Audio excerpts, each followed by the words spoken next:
with Brock Pierce and Youngsook Park, two leaders in the blockchain world. And, you know, Korea plays a starring role in the prehistory of all of this. Brock, you came out of gaming currency, which is kind of what led to a lot of the insights that led to leadership in Bitcoin. And you had gaming currency companies here. So why don't we start with you in Korea in the prehistory of all of this? Yeah, I was the world's leading market maker for buying and selling game currencies and game items. And I built up that business originally in the West, so I was the 800-pound gorilla in Europe and North America. But Asia clearly was a very big market.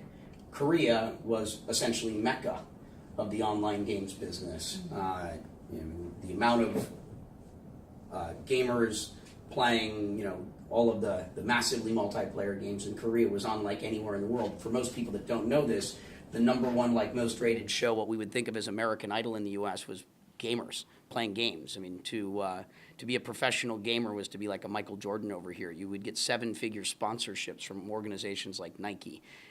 If you don't understand that about the Korean culture, it's unique, and it's Mecca of the online games business. And so naturally, as someone that had built up those businesses in my home territories, I eventually wanted to come into the Korean business, and I ended up acquiring both of the main companies in Korea. The first was Item Mania, and then the second was Item Bay. And so for a decade, I had over 90% market share in the game item trading business for South Korea. The founders stayed CEO, and I was chairman. And most people don't know this well because I didn't put my face all over it. It was best that the Korean CEOs were the faces of the company. Yeah, we didn't know. I was just the owner. And so it was actually some of those same people that went on to start the Korean exchanges. I asked them to start what became BitThumb, for example. These were all my team. Youngsook, there's something about this market that is both an early adopter and kind of early on figures out these things, right? Koreans were very early on in high-speed internet, very early on in gaming, and they've been leaders in blockchain. And you've been leading a lot of that initiative here. Yes, I've been working for the British government 20 years and 10 years with the Australian government, married to an American for 35 years. I've been around, and Koreans are very quick in adapting because this is one nation with one race, with one textbook, and one word is spreads within a week, within a second, and everybody is interested in one thing, and that spreads so fast.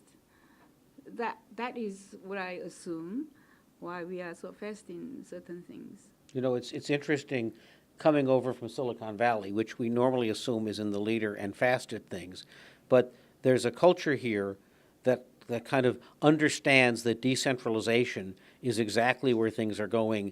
And I guess because it's smaller, kind of more of the population is there. And I gather also at times creates problems. Like, isn't it the case that a bunch of students were staying home and trading Bitcoin last year and the government got a little bit worried about that? That's right. Even the middle school and high school young boys do not go to school but trading, and the college students as well. So it went up like crazy, and government had to track them down or crash them or something. So it was last year. This year it's a bit down, but. Brock, one of the things this points out is there are almost two personalities in crypto. There's kind of the crazy maniacal gaming personality of trading, and it's a game, and you don't even care about the fundamentals. And then there's blockchain as a fundamental source of decentralization and solving problems that traditional systems couldn't solve, but new mechanisms can. And I think, you're profoundly aware of both of those. Do you feel like we're at some point of transition, or do both of those things continue? And kind of how are you trying to promote the more either responsible or more societal impact side of all this? Yeah, I mean, the first use case of cryptocurrencies has been speculation, and trading, which long-term is unsustainable. Yeah. It has to evolve into, fundamentals and actually making a positive impact on whatever it is that it's attempting to impact. So gamers were essentially the first wave of user adoption, and primarily for speculation. I think that we're entering the second wave now, which is financial inclusion, where you've got, billions of people that are on or underbanked, primarily in the developing world. So Latin America, Africa, Southeast Asia, and much in the same way that Africa skipped over wired technology and went straight to wireless. I think that's where we're starting to see that, and it's all coming from the Ring of Fire. It's here in the Pacific. It is kind of the Pacific century, and it looks like it's kicking off in the Philippines more than anywhere. Coins.ph has over 5% of the population of the Philippines now using their blockchain-based wallet. The government, the central bank, the Philippines has essentially greenlit everything. I think that we might see 25% of the population by the end of next year using blockchain. And it's interesting because the Philippines has roughly 100 million people, 80% of whom are unbanked.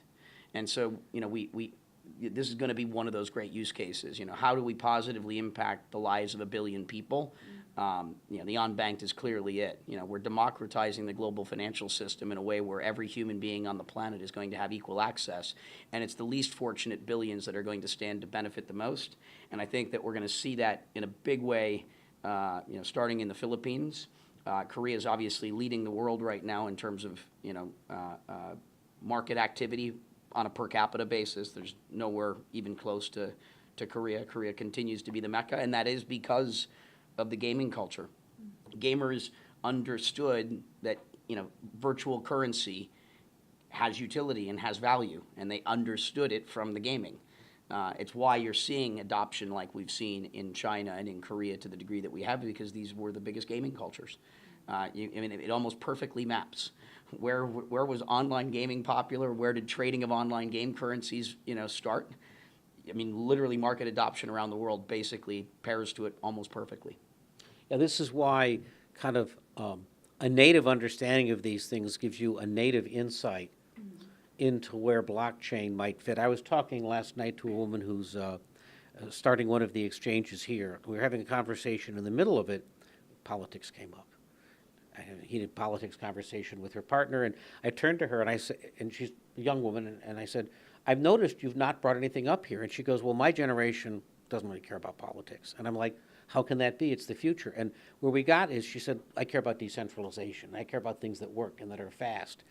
And then I brought up, for example, what we're doing with Swytch, right, which is a mechanism to speed up decision-making and drive money towards renewables. And I said, what you're really pointing out here is a blockchain mechanism can make decisions faster. It's decentralized. People can still make a political decision, but you don't have to wait for a government or a legislature to get something done. And she completely lit up, right? Because this was connecting up her experience that traditional mechanisms are slow and we don't trust things anymore, and her other experience that these other mechanisms will be fast. But the fact that you could put the two together and solve a big social problem, it was like, well, that's the whole point of this. Yeah. We're here to make the world a better place. Ultimately, I'm chain agnostic. I support all the chains because we're starting to see almost it's almost religious fanaticism, where people are saying my blockchain is better than your blockchain, and we need to remember we're a small startup industry. And most all of us are working on, great things that have great potential to make the world a better place. If anyone succeeds in making the world a better place, we all win. And, I like to point that out because a lot of it is becoming political, factions and infighting between, the various camps because of the amount of money involved. But, we're supposed to be better than that. Right. We've learned from thousands of years that mentality is not going to get us where we want to go. That's right. That's exactly. And also, it's very funny. We Koreans, I'm actually the Swytch Token Korea representative, and I was the one who is pushing Swytch team to come over to Korea, including Peter and Brad Hardin from Black and Beach and some other people, even Mark Weinstein. Yeah. He's also. We suggested for the first time to the Korean government, first Blue House and also to the Ministry of Unification, as well as 4 different representatives, National Assemblymen, for introducing DMZ Solar Peace Park. So we're going to have a sort of a western part of DMZ to establish Swytch Solar Park, as well as data center nearby, so that we can utilize it. The east side of DMZ is well kept. It's well reserved. Conservation is good there. Ecosystem is very well kept. So we suggested, and most people welcomed it. We thought that government said, no, it's not going to happen. But they are very positive and saying that it will happen quicker than you thought. I love the idea. I love the idea. And what a wonderful time to be in Korea. I mean, watching the potential of sort of, peace between the North and the South, unification, the idea of going and innovating in a place like the DMZ. I mean, it's like music to my ears. It's exactly the sort of thing that the world needs right now. We need signs of peace. We need signs of, unity. We need signs of, progress and renewables and all of these things. And what better place to do it than, at the heart of what has historically been a conflict, and, making something beautiful happen there. Anything I can do to be supportive. I mean, Korea, I used to live in Pyeongchang-dong. Yeah. Really, I live next door to Pyeongchang-dong. Seongbuk-dong I live. Okay, that's very good. So the thing is that when Swytch tried to bring renewable energy to North Korea, first of all, we're going to sort of send our electricity to Kaesong Industrial Complex that is built by South Korea in the North Korea, so that they need energy, of course, renewable energy. And all over North Korea, they need renewable energy. And the food, we're going to, like aquaculture and some type of new technology that we're going to bring. So that's what they need. We went to the Ministry of Unification. They want food and energy, that's all. For people watching this, it may at this point be blowing your mind that we are now talking about renewable energy and grids into North Korea and food. So a little bit of background on how this came about.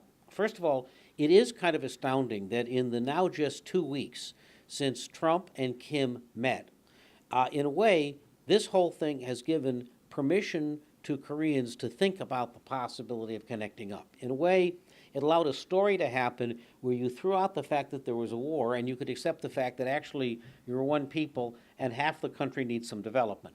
So that mentality, I found, was amazing. This then led to, as you pointed out, with the Unification Ministry, the idea of what in fact if there was renewable production in the DMZ. Because if you've got electrons coming out of the DMZ, they could go north or they could go south, right? And then it also turns out there's an industrial park in the north that the north and south have been working on. And then from there, the mine takes off.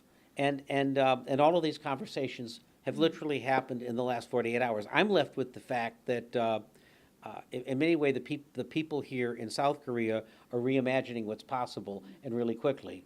And also, right next door, when we came up, there were a lot of people coming into the elevator. Yeah. There is a seminar held right now for North Korean real estate properties to buy. Oh my God, I can't. Blows my mind.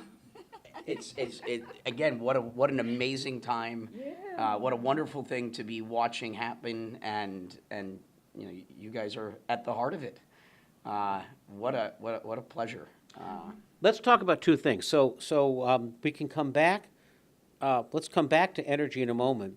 But your life took quite a turn in the last year because you moved to Puerto Rico, and then the hurricane came through to Puerto Rico, and now you're kind of in the imagining reconstruction business in your island. Not my island, but yes, in Puerto Rico. Your chosen new home. Yeah. Yeah, right. I live there. And I'm trying to make an impact. I mean, it's what do you do with your life? What is your life's purpose? I want to be where I can have the biggest positive impact on the lives of others. And Puerto Rico is one of those just extraordinary places, and for 500 years, they've just kind of always drawn the short straw, the short stick. They've been just a long, long series of sort of unfortunate events that have, taken this beautiful place, these wonderful people, this incredible culture, and the situation just isn't good from a debt perspective, from now an energy infrastructure perspective. Renewables are absolutely, needed there. And hurricane season just started again, and not even everything's back online. You still had roughly 10% of the population without power, about 30% of the land mass without power. At least that was the last data that I had. It's probably a month old now. I don't know probably not much has changed, because it's really the people that are in the center of the island. It's in the mountainous areas that are difficult to connect to. The energy grid is very complicated, and they really need renewable type energy sources there. Rewiring, the mountainous areas of Puerto Rico is not the way to get power to these people. It's inefficient. It's far too expensive, and it's not fast enough. You must have learned a lot in the now close to a year since that happened, in how you and a group of people who are new to the island but have investment and innovation power can collaborate with everybody who's been living on the island in a way that supports them but doesn't look like yet another foreign investment coming in, right? There's a sensitivity to get that right, which I know when we were together last in Puerto Rico, that was what was on the mind of the press and people talking to you. Yeah, we're, very, very focused on how to empower Puerto Rico, how to empower Puerto Ricans. The first thing that I'm always reminding people that have decided to be part of this movement and to be of service to Puerto Rico is, if you haven't lived there for 10 years, find local partners. Find someone that actually knows the island. Don't be arrogant and show up thinking that you're just going to have all the answers. What we're doing is we're helping solve the biggest fundamental problem that Puerto Rico has, which is a brain drain. Puerto Rico has had a huge outflow, and has for a very long time, of its intellectual capital, its human capital, and its financial capital. And on top of that, the college students, when they've historically been graduating, haven't had opportunity. So the University of Puerto Rico Mayagüez, for example, is the number 15 engineering school in the United States. It's where NASA and Google and Facebook and Exxon and Shell come to recruit. But if you were a young dreamer, if you had a vision of something that you wanted to build, some innovation that you wanted to be part of, you basically had to leave the island. So not only was it the adults with their intellectual, human, and financial capital leaving, but all of the youth, all of the potential, all of the next generation has had to leave if they wanted to find opportunity. That's the thing that we're bringing an abundance of intellectual capital, human capital, and financial capital. And these students are now going to have, there's now venture capital available. If you want to start a company, if you want to be an entrepreneur, you can do that now. Most of us are angels, angel investors, mentors, advisors, blockchain companies. Puerto Rico is now not just going to be a beneficiary of the innovation that's happening in the world. They're on the front line. They're going to be some of the earliest adopters, and an abundance of opportunity, however they choose to participate. And that is the main thing that I hope to solve, is giving these college students, when they graduate, opportunities they've never had before. I want to give them the tools so that they can dream, and those dreams can become a reality. Brock, I wrote this book with Dale and with Marshall last year, The Maker City, and kind of at its core, it was about how do you bring innovation and opportunity and that stuff that goes on in big cities to smaller places, right? And so in the U.S., it's about the middle of the country. That's largely the story of the last election. In Europe, when you see Brexit, it's because the smaller places are trying to get opportunity, and that's really what you're describing in Puerto Rico. How does it get the opportunity it deserves from the population that's capable but hasn't yet kind of been given that juice? Yeah, that's exactly what we're doing. And it's not just Puerto Rico that's become one of the hubs in the U.S. Wyoming is doing a great job, speaking of the center of the country. What we've seen is the West and East Coast basically have been getting almost all of the, call it, benefit of the innovation that's been happening in the United States, and everybody else is feeling deprived and without. But it's not hard to fix that. It's just a matter of packing up your bags and going and, bringing the opportunity there, educating the people. It's giving them opportunity. I can do what I do anywhere in the world, And so why not do it somewhere where it's going to have a positive impact? Why not go somewhere where, you can positively impact the lives of lots and lots of people? I love San Francisco. I love the Bay Area, but that's not the place that needs, another entrepreneur like me.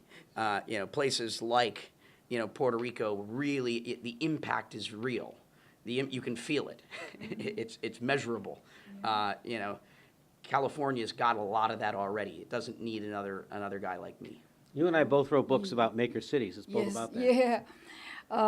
Smart cities and maker cities. He's a number one in this. The legend. Yes, the legend. The man. Yeah, he could help bring your city or your Puerto Rico marvelous ways. And I'm the co-chairman of the Puerto Rico Korea Foundation.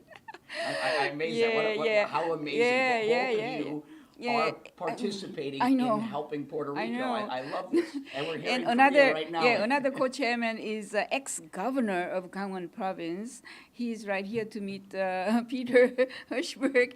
But he is right into this smart city as well as maker city. And he has supported by the government to build with IoT and all these high-tech with maker city type of old infrastructure. So we can talk about that, and it's very good. We will have a meetings or meetup from 14, 15 November during the Global Leaders Forum, where we're going to have all these people who want to move to or who want to visit to, who want to establish their companies to Puerto Rico. Please come. Come to Korea. And I'm here as a resource to help any of these Korean companies that want to set They up. all want to move because of you. Okay. I want to. Korea's got soul. Yeah. Korea's got soul. And if you take the E out of soul, you get to the soul. And if you take the U out, you're left with the sun. I want to wrap up and talk about Swytch for a little bit. One of the things that we've learned is a blockchain solution should be applied when there's a broken game, something that doesn't work. So Satoshi saw the financial system didn't work. Turns out in the energy world, if you're trying to do energy incentives, they're highly local, the data is often inaccurate, it's manually reported, and so what you have is a very slow-moving system for incentives. The concept behind Swytch is if you could actually incent the production of renewable and then incent more, the more carbon is reduced. If you had a system that intelligently could understand everything going on around the world, that would really both speed things up and fix a broken game, not unlike Bitcoin's trying to fix a broken finance game. We're changing the game. That's Yeah. what we're here to do. And so this is We're getting rid of the scarcity mentality, building an abundant mentality. Let's not just be sustainable. Let's be regenerative. Leave no trace isn't good enough. We need to leave things better than we find it. So I'm interested in your and DNA's investment philosophy because you guys participated in Swytch, and I'm wondering what you see in the kind of work that we're doing, both in terms of how that's both a good investment, but also how that accelerates change, how we're using the incentive mechanism of blockchain to go accomplish what we're trying to accomplish on the globe, which maybe we couldn't accomplish in other ways. Yeah, no, I think this is exactly what the world needs right now. I mean, everybody needs to wake up. Everybody needs to get involved. We're living in a very, very interesting time where technology and everything is just moving at such an exponential rate that if we don't do things right, things could go very wrong. And, I'm really, really happy to see extraordinary, legendary people such as yourself getting involved and trying to make a difference. I mean, I'm not interested in the trading sort of mentality. I'm interested in supporting, those people and those projects that are going to ultimately make the world a better place. I'm not coin operated. I am impact operated. The game change that I'm focused on is, I call the first game that most people play the game of compounding interest, generally acting out of self-interest, trying to serve oneself. And, I'm changing the game in terms of my individual mentality from a compounding interest mentality to a compounding impact mentality. And the metric that I'm optimizing for is positive impact.